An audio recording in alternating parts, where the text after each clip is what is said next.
நம்ம ரேவதி இப்போ அங்க தான் வேலை செய்றாங்க. அதாவது எஸ்எஸ்கேவோட ஆஃபீஸ்ல தான் வேலை செய்றாங்க அப்படின்ற மாரி தெரிஞ்சு, ரேவதி கிட்ட எல்லாத்தையுமே பேசிறாங்க. கடைசிலயும் ரேவதியும் வந்து இப்ப எதுக்காக அங்க போனாங்க, என்ன ஏது அப்படிங்கிற விஷயத்த சொல்ல ஆரம்பிச்சுறாங்க.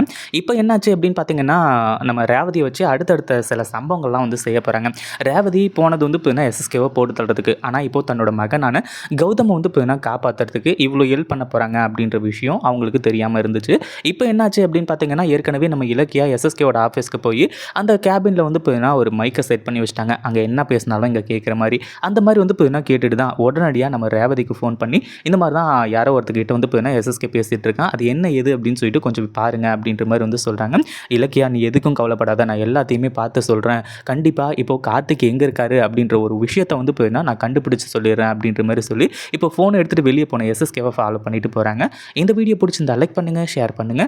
இப்போதான் நம்ம சேனலுக்கு ஃபர்ஸ்ட் டைம் வரீங்க அப்படின்னா, கீழ இருக்க சப்ஸ்கிரைப் பட்டனை பிரஸ் பண்ணிக்கோங்க. நம்ம அடுத்த வீடியோல சந்திப்போம். போய் டாட்டா, see you.